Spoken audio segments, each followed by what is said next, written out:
Have no fear, our fantasy fanatics. The dynamic duo is back in the booth, and the Locked On Fantasy Hockey Podcast Friday edition rolls into all of the news that you need from around the league. Dougie Hamilton, the Devils, are they doomed? And all of the moves from the trade deadline, hot or not, big time bets. Let's tap in and let's get this paper.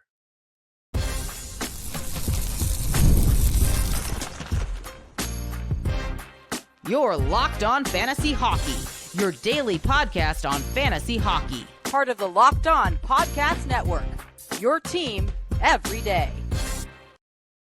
The top of the fantasy mountain is getting insight for a lot of GMs across the realm of fantasy hockey, which is why you're tuned and tapped right back into your 30-minute daily source for fantasy hockey news. Shout out to the everydayers making us the first listen of your day every single day here at the Locked On Fantasy Hockey Podcast. Shout out to those everydayers. We see you. We appreciate you. Couldn't be doing the pod without y'all. Thanks for holding us down this week. We're back, baby. And there is a lot to get to on today's episode, which is brought to you by our friends at FanDuel Sportsbook. Right now, new customers get $200 in bonus bets if your first $5 wager hits. Steele, Dougie Hamilton, we'll start there. There's a lot of players that were on the move that were discussed. We're doing a little check-in. We got 3 games under the belt. Some players performing well, others not so much. What do you do with them? Hot or not, we're going to see what these players have done. Brock Nelson, Seth Jones, Cousins, Norris, and we'll get to tonight's 6-game betting board. We'll be back for a Saturday special covering everything heading into the weekend that you need to know.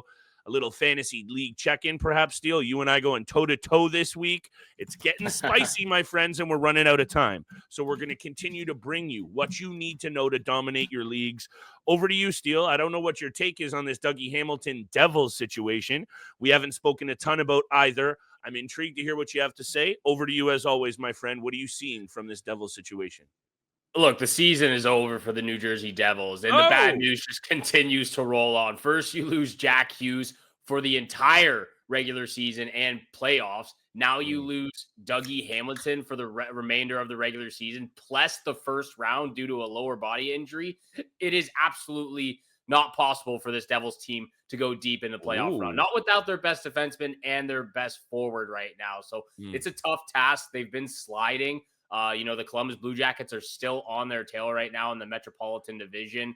Whether they go head to head in the first round with the Carolina Hurricanes or potentially drop down to a wild card spot and have to face the Capitals or potentially the Panthers or the Maple Leafs, it's not a good look, and it's not going to be good for the New Jersey Devils. However, with this injury, I gotta showcase some love for Luke Hughes fantasy wise. Right now, rostered at 51%. If you have him on your roster, hold on to him tight. If you don't, go out and try to add him right now. He is going to be the go-to guy on the power play, on the first power play unit, potentially even the second power play unit if they like what he's doing out there. Luke Hughes at 51%, go at him as soon as possible. Other than that, there's really no one else to step up offensively that can do the sort of things and bring the sort of production that Luke Hughes has shown us throughout this season so far. So for me, I've completely written off the New Jersey Devils as even a Stanley Cup contender. I'm not feeling it. Obviously, some tough injury news for them. First and foremost, I'll never miss an opportunity to shout out a good Niagara Ice Dog product. Shout out to the Ice Dog organization in general. This hurts. Dougie Hamilton leads the team in points by a D-man, 40 of them in 63 games, 182 shots on net, Steele, 81 blocks, 74 hits. This is a gaping fantasy hole for GMs to try and fill. You mentioned it a little bit in terms of Luke Hughes, an in-house option. Tap into Waiver Wire Monday, Steele. We will cover a number of options that you can fill this hole with. It's not going to be pretty. And you're going to have to get a little bit creative and perhaps lucky to kind of try and replicate Dougie Hamilton's production. And I understand he had 0 points over his last 4 games. Nevertheless, this is a situation that I tend to agree with you in terms of I don't see it for this team down the stretch in terms of making noise in the playoffs. I still think they're sitting at 92% chance to make the playoffs right now, according to some site I read out there. Anyway, plus 30 goal differential gives me some hope. Here is why I'm really concerned. And I think I mentioned this to you and even on an episode previously about the Devils. I was looking squarely at Jacob Markstrom to really pick up the slack here. Their biggest addition. We came into this season, Steele, so hyped up about what the Devils did. Pesci, they brought in Dylan on the back end. Their additions up front, we loved what was going on for this New Jersey Devils club, and it's come unraveled fairly quickly here. You mentioned why.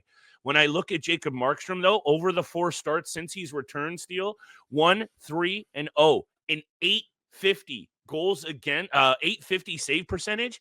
That's not nearly good enough. And for fantasy GMs out there who were perhaps shelved Jacob Markstrom, which I would have suggested, and pull him off the IR and hoping that he'd go on a heater down the stretch, now I would also say this is implications on what this means for in the crease as well, because I would be very careful about how much you rely on Jacob Markstrom as well. So you might be looking at a whole bunch of different options and reverberations out of this injury. I guess you also kind of hit the nail on the head in terms of why they might struggle. Take a look at the surging Montreal Canadiens. Take a look at the surging Ottawa Senators. Even the Rangers and Red Wings showing flashes. If the Devils fall out of that third Metro spot, Steele, I don't exactly have a ton of confidence in terms of what we've seen from them overall, and I know they've won 2 in a row. I guess all I'm saying is twofold. One, be very wary of not just Dougie Hamilton's replacement, but what this means for the other fantasy pieces on the Devils. And 2, if they start to slide, immediately jump ship because, hey, some of these other teams in the East, they're out for blood, and the Devils down bad sooner than later, I would have to say. The one thing in the Devils' favor is the ease of schedule they have in the remaining season.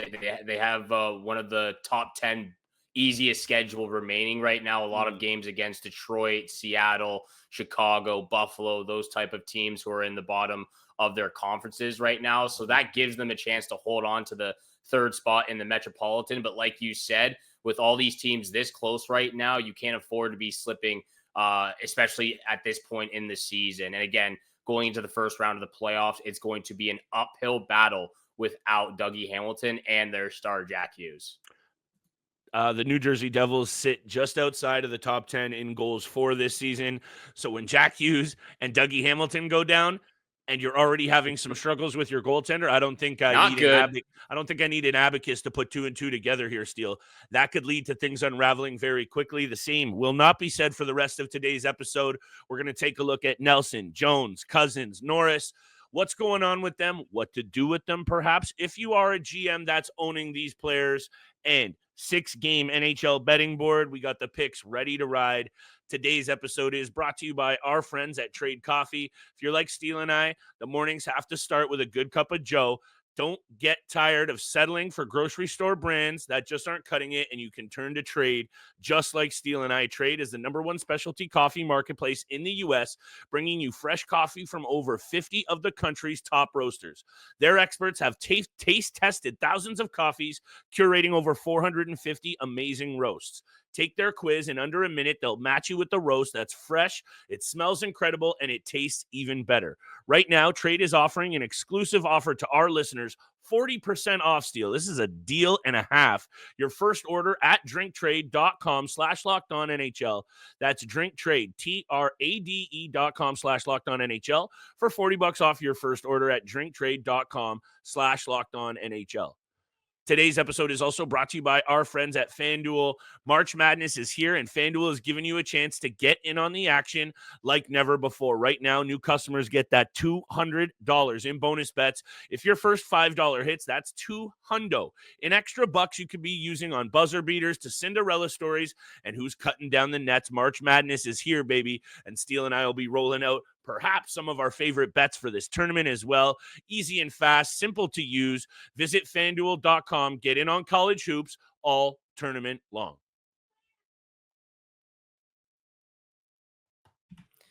And thank you so much for making the Locked On Fantasy Hockey Pod your first listen every single day, Monday through Friday. We really do appreciate all that love and support you show us on the channel, on your favorite podcast platform. It means the world to Flip and I. So thank you so much for all of that. It has been a week since the NHL trade deadline. We've had a few days now to really soak in all the new additions to across the NHL. We're 3-4 games in to some of these players who have been traded with playing on new teams. And I think where we have to start is in the Eastern Conference with the big trade from the Ottawa Senators and the Buffalo Sabres. So with Dylan Cousins, first of all, let's take a look at how he's been so far in his time in Ottawa. 3 games in, 2 goals, 1 assist. He's a +2, 18 hits. He's throwing that weight around right now. 8 shots on net. In that 1 game with 9 hits as well. And the Ottawa Senators have a 4-game win streak and sit top of that first wild card position. Dylan Cousins rostered at 41% on Yahoo right now. We talked about him a little bit on Waiver Wire Monday this past week. Still a very good option, and he seems to have quickly found some chemistry with Drake Batherson on that second line. Almost what Drake Batherson needed, Steele. A little shot in the arm. Look, watch out for this Ottawa Senators team, okay? Because they went out there and they got themselves a goaltender that can make the big-time saves. Is Linus Ullmark's playoff track record, exactly jump off the page? No, it doesn't, but he has been more than good enough over the course of his career. His regular season numbers and fantasy value speak for themselves. And when you have, and I spoke to this last week, when you have the energy that's permeating out of their captain and the swagger that the Kachucks bring, both Matt and Brady, that's something that is very hard to match, Steele. Is it still March? For sure. Do they still need to even get in there before we're going to start even talking about round 1? 100%. But right now, they are looking like very serious winners from this trade deadline. You and I talked about at length that it seems like Dylan Cousins, how many molds did he fit? Change of scenery, young guns needing a fresh start, all of those angles that have already played out. And I know it's 3 games. 18 hits in 3 games and fantasy production from offense. If you were someone who was paying attention to our episodes over the last few weeks saying, keep your finger on the pulse for some of these guys at the top of the board who need a change of scenery, boom, Exhibit A, Dylan Cousins with Perron and Batherson right now on that second line, Steele. This guy is probably not out there in your league. I know ownership is way up across the board into the 80s. For some reason, if you're in a league that is still, he is out there, go ahead and get yourself a piece. But I also wanted to say this, Steele. You might want to be going after this guy. Let's say there's some teams out there that are out of it in your keeper dynasty realm. This might be the perfect player to target, Steele, that you might be able to get at a decent price. Yes, of course, the value is high right now. The attention is there, so you might have to pay that price. But I definitely want a piece of Dylan Cousins and this Ottawa Senators team. And let me just bring it up before I turn it back to you. Ottawa now holding down that top wildcard spot with 73 points. They are 19-9-2 at home. And the road record is where I wanted to bring up 15-16-3. They're going to have to tighten that up because playoff teams can get it done on the road. 4 straight dubs, like you said. I got my eyes peeled here. We were also talking about Fabian Zetterlund. He's getting deployed on the 4th line. Not super sexy, but I think that Travis Green won't hesitate to shuffle things up there behind the bench. So we will continue to monitor this Dylan Cousins situation. But honestly, after how much I know GMs were probably frustrated with this player over the last year and a half, 2 years, this might be the Dylan Cousins of that season that he put up 68 points in 81 games. This is much more like the confident, productive workhorse from Whitehorse that we're used to. Hey, we're hoping for that on the first power play unit. Already has a couple of power play points. On the flip side of this trade, pun intended, Josh Norris in Buffalo, 3 games in, 2 points. He has a goal and an assist, -1, 2 shots across, or twos across the board, shots, blocked, and hits in each of those categories. Centering that top line with Tage Thompson and Zach Benson right now. Clearly, Buffalo is not close to being a contender in this division. In the playoffs right now, have just continuously struggled year after year at this point, even though they've had many solid players and superstars over the last 5 to 7 years in their organization. Continue to struggle, but Josh Norris, do you think this is a guy that can turn things around, like we just said about Dylan Cousins? Potential new scenery, change things, the culture, his mindset in between the ears. Josh Norris, a guy who has dealt with injuries, who has dealt with a lot of hate online for his play. Do you think in Buffalo with this new squad, can he turn his value around as well? I think he's already starting to do it, Steele, and I know a lot of fantasy GMs out there, including possibly myself, kind of wrote him off a little bit. If he can stay healthy, I'm buying in. He's playing with Tage Thompson and Zach Benson. He's getting a very good look on that top power play. Zucker, Quinn, Darlene, Thompson. If he wasn't getting it done in Ottawa, we said maybe this is just a classic situation. I know, quote unquote, he was having a better year. But this was one of those situations that maybe he needed that fresh start. And I think it really is going to work out. I guess my main concern with Josh Norris's value down the stretch, it ties to the rest of this team. And Yeah. I really don't understand when you have Darlene, Byram, and Owen Power. And I know they're still young, but when you have those three guys, Steele, I don't watch nearly enough Buffalo Sabres hockey. Sabres fans, hit us in the comments. I just don't get it, because here's the other angle that I don't get. When you factor in that just 2 years ago, I believe they finished the season with the third best power play in the NHL. They have the fifth worst power play. They're clicking less than 17% right now. That's embarrassing considering all of the young talent they have. That's an angle to consider with Josh Norris's fantasy value as well. And when I Yeah. look at their defensive play, which is clearly their weakness, only the Sharks and Penguins Steel have allowed more goals against. So when you struggle on the power play, which should be your strength, and you allow that many goals, and I know UPL has been hung out to dry a ton this season, the fantasy value, as much as I do like what's going on with Norris, and I do think offensively he is definitely worth the risk down the stretch, this team hits the skids heavy once again, and I know they haven't exactly been playing great. What are they in their last 10 here? 3-6-1. Things can get worse, just like the New Jersey Devils, and then fantasy impact happens. For now, love the deployment for Josh Norris. Love what I'm seeing so far. Him playing with Tage Thompson, that's an auto ad for me. Yeah, a complete switch for both Dylan Cousins and Josh Norris. Let's head out west, and then we'll get back to Seth Jones after the break with big time bets. Love it. Brock Nelson with the Colorado Avalanche. I've really enjoyed watching this team all season long, and I've really liked Brock Nelson in the 3 games he's played in Colorado. Only 1 point to show for it so far. A hit, a block, a couple of shots here and there. He's been really good at the face-off circle. I just like the way he's playing the game. He's bringing the physical aspect. He's playing really well alongside Jonathan Drouin and Valerian Nichushkin right now. So I think over time, the points will start to come, especially with the caliber of players he's surrounded with in Colorado compared to the New York Islanders. So the points will come for Brock Nelson. It's going to be tough to get him. He's rostered at 80% on Yahoo right now. Might be a little bit lower on ESPN, but it's a little tough to get the centerman in Colorado. But Brock Nelson, I think he's played really good in the 3 games. Yeah, I guess when I look at the 4 players we're talking about, Cousins and Norris immediately fell into the 2 guys that I'm more confident about. Yeah. Nelson and Seth Jones, I'm a little bit concerned about. And the only reason I'm concerned about Brock Nelson, Steele, is because of what I alluded to last week about his long-time connection to the Islanders and his clear desire to remain there. He's a very quiet player. He goes about his business. He wanted to stay on Long Island.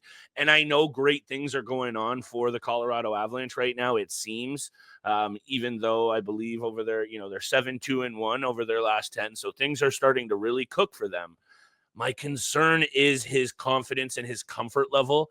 We talked about Drouin and Nichushkin and Nelson. Great on paper. Looks like like you said, the points should come. This team is putting up points and wins. All of those things. Yeah, I should be very confident. Of the 4, Norris, Cousins, confident. Brock Nelson, somewhat less confident, and I have some serious concerns starting with this Florida Panthers team and Seth Jones. We'll talk about that after the break. However, I'm with you. This is a player that was named to the American Four Nations face-off team for a reason. He is quality. He can be clutch. I'm intrigued to see what this stretch does, though, Steele, because he hasn't played a lot of competitive hockey at this time of year over the past 10 seasons in Long Island. So is that going to invigorate him? Is it going to fire him up? Or is that pressure in a new city with new players going to really make him shy away from that limelight? Because now they also got Charlie Coyle there. They won't hesitate, I don't think, Jared Bednar. They've already shown they'll do it with the entire roster. I don't think they'll hesitate. So that's maybe a nice little fantasy security blanket. Charlie Coyle waiting in the wings there. If Brock Nelson struggles, I don't think they'll hesitate to swap him in and out. That might be a bolder take, but I would say keep your eyes peeled on Charlie Coyle as well. If he starts to cook and Nelson fades, I could see that switching pretty quickly. It's definitely a possibility for Jared Bednar to switch things up like we've seen the Colorado Avalanche do all season long with their roster. We're going to come back after the break, finish up, of course, with big time bets, touch on Seth Jones and his fantasy value with the Florida Panthers. But first, this episode is brought to you by Monarch Money. Ever check your bank account and wonder, where did all my money go? Between dining out, online shopping, and entertainment, it's easy to lose track of your money. That's where Monarch Money comes in, your personal CFO, giving you full visibility and control over your finances. Monarch Money isn't just a budgeting app, it's a complete financial command center. You can track all your accounts, investments, and spending all in one place. So you just stop managing your money and start building your wealth. Managing money with your partner is smoother than ever. You can track shared and personal accounts, set goals, and stay on the same page without stress. Take control of your finances with Monarch Money. Use code LOCKEDONNHL at monarchmoney.com for 50% off your first year. That's monarchmoney.com, code LOCKEDONNHL for half off your first year.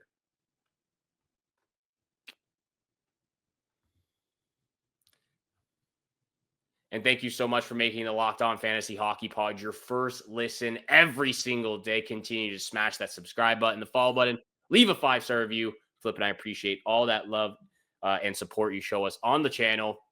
Over to Seth Jones. We've touched on him, of course, obviously, because his trade to Florida happened a few days prior to the actual trade deadline. I think, I'm going to leave this I'm going to get to this very quick and make it short.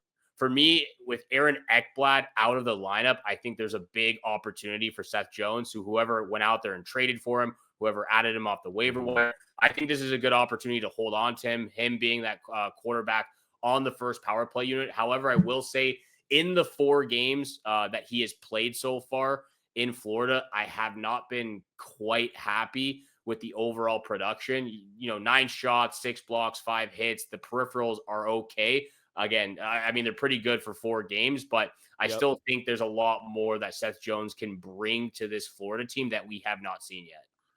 That's totally fair. I was kind of being a bit cheeky there. I'm not really that concerned about the Florida Panthers. Although, look, the minutes to be eaten here by Seth Jones is a real thing. Is he going to make something of it?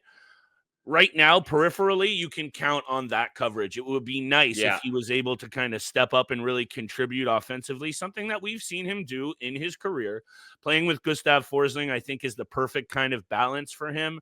Obviously, getting that look on the top power play unit with Bennett, Barkov, Semiskevich, and Reinhardt is also adding a whole lot of value. The main takeaway here, I would say, for fantasy GMs, for these players that are going to be difficult to get a hold of, is just because we're liking them now and the change of scenery has panned out, you can't afford to just hold because it sounds good and looks sexy. You're going to have to make some really tough decisions with your roster at this point in the year, Steele. And that might mean getting away from big name players. That's just the nature of the beast. I've been trying to do it in our league. Plug and play, baby. I added Jack McBain the other night. He popped a goal, a couple of penalty minutes, still not enough to take down the young gun here. Steele's taking me to the cleaners a little bit. We'll talk about that on the Saturday special. We'll talk about all of the bets and the news coming out of the league. Speaking of which, my friend, over to you. 6-game NHL betting board. I got an over. I got an under. I got a money line as my lock of the night. Who are you looking at? Because I'll tell you what, I am ready for a big winner. Let's have it. Well, if you don't mind, I'll rattle off all 3 of my picks. And I actually really struggled with this Friday night of games. I didn't like any of the matchups to pick a money line. So I have 2 player props and I have an under.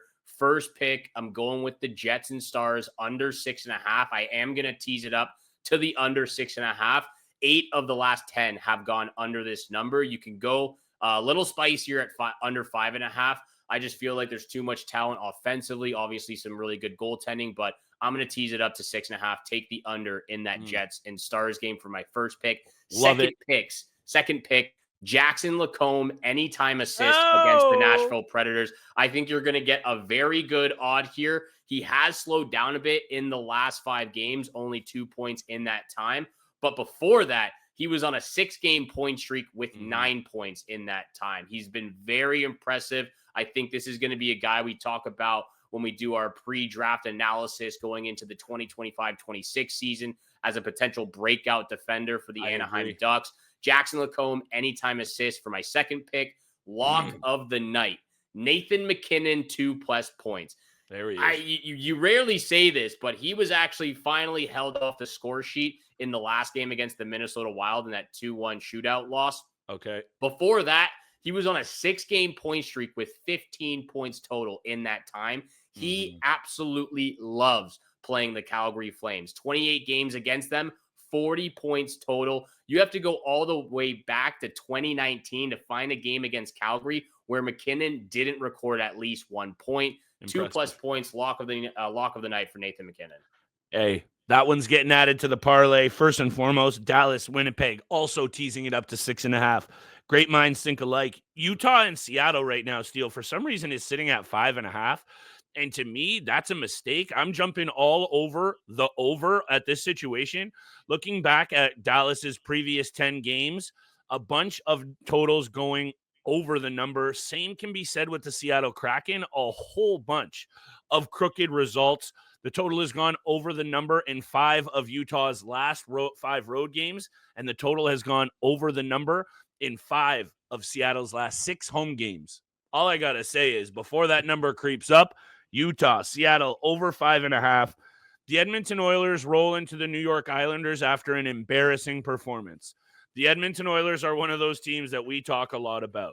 The Edmonton Oilers can ill afford to lose more good opportunities against teams they should be dusting. Steele, 3 wins out of their last 10 is not going to cut it in the Western Conference this season, not when the Jets, Stars, and Avs are looking as dangerous as they are, and then you got the Golden Knights just humming along being a great team. Right now, the Edmonton Oilers are not a top 4 team in the Western Conference, and that's a problem. So I really do expect them to find their footing, much like they did in the second half last season and into the playoffs. By the way, head-to-head, Oilers 6-3-1 against the New York Islanders. Last time out, tight 4-3 victory back in November. I expect a similar result just because the Islanders are still grasping, and clawing to whatever hope they have at making the playoffs. 5 points back. Hit me with the Oilers on the money line as my lock of the night. I really do expect a big-time response from them after really not performing against Buffalo earlier in the week. I hope it does go down for the Edmonton Oilers. I hope the money line hits for you. This one, with the way Stuart Skinner has been playing, I had to stay away from it for that sole reason right now. Like I respect you said, haven't been playing great since the Four Nations face-off. Those are the big-time bets. Thank you so much for making the Locked On Fantasy Hockey Pod your first listen every single day. For your second listen, though, go check out the Locked On NHL podcast, part of the Locked On Podcast Network, your team every single day. From your boys here on the Locked On Fantasy Hockey Pod, we wish you good luck with those weekly matchups, the big-time bets over the weekend. Let us know how you do, and we shall see you back here again tomorrow. Peace.